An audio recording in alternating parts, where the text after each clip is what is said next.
Hey guys, y'all already know who it is. Y'all already know where I'm at. So I don't even need to go through all those shenanigans and such. Yes, I had this bright ass sunshine on until the real sunshine come out. Okay, so here it is. Do not say anything to me about the public school system because y'all already know how I feel about it. We've had this conversation over and over and over and over and over and over again.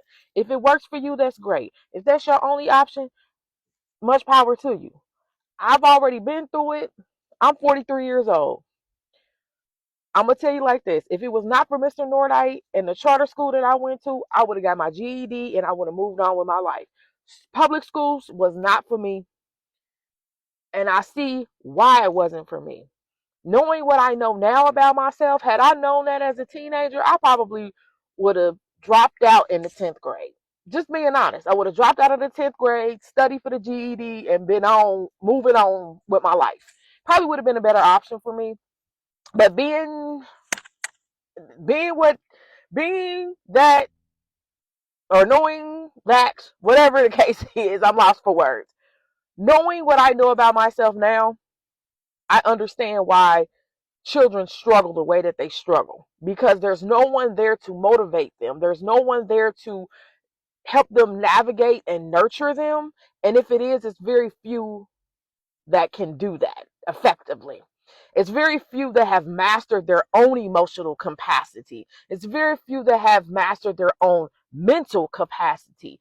As adults, we're supposed to not have it all together, but we're supposed to be somewhat well adjusted in this journey of life.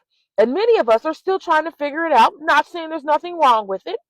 What I'm saying is, before you have children, you're supposed to at least be 70% there. 70. I'll say between 60 and 80%, you're supposed to be there.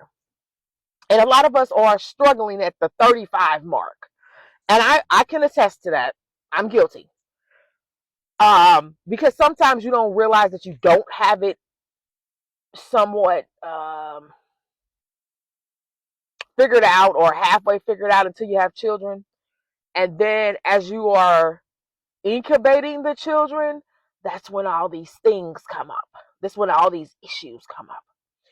And then you realize that the people you chose to procreate with, they're not wrapped too tight either.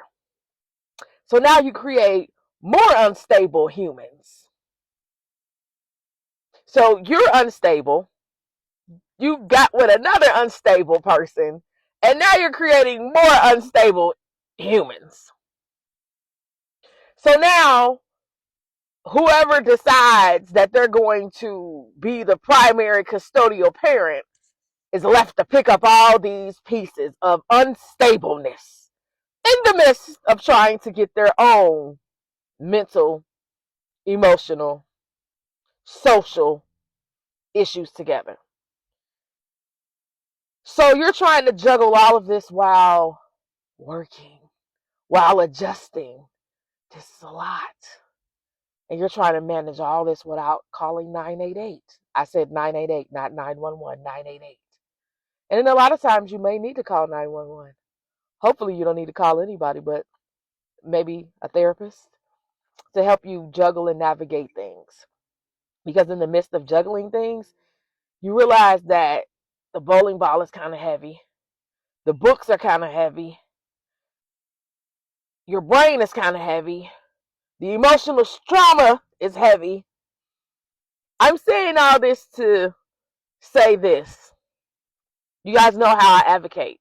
I don't just advocate for parents. I don't just advocate for children. I don't just advocate for working single parents. I advocate for people.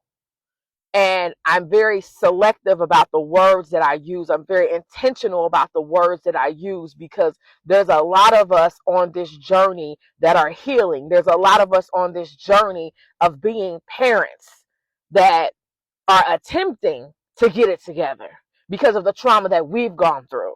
And we're attempting to raise stable humans. And it's very difficult because there's a lot of unstable humans we keep coming in contact with. And yes, I'm fine. Trust me, I'm fine. It's the fact that the other people around us have not prepared. And they keep wanting us to take PTO when in actuality, it's them that need to take PTO. Yes, prepare the others, not paid time off, prepare the others. So I'm saying all that to say this if you're still with me. Mental health is important. You are important. You are valued. Do not let anyone tell you that your feelings are not important, that you are not important, that you do not matter. You matter. Your mental health matters. Your feelings are valid. However you feel, they are valid. And if that means you need to get the fuck away from people, get the fuck away from people. Go hug a tree. Go skip rocks at the park in the water. Go get a plate from the Dollar Tree. Go smash it in a safe location away from people. Hold on. Sorry about that. I get a little choked up there. Go journal. Go release in a safe place. It is important. You matter. You value your opinions. It is okay to need therapy. It is okay to need counseling. And I'm saying that because it's a lot of us struggling right now. It's a lot of us struggling. It's a lot of us struggling, okay? I love you. There's nothing you can do about it. I'm Lady K. Well, on this platform, Miss K, the Mixed Media Empress, signing out. Have a great rest of your day.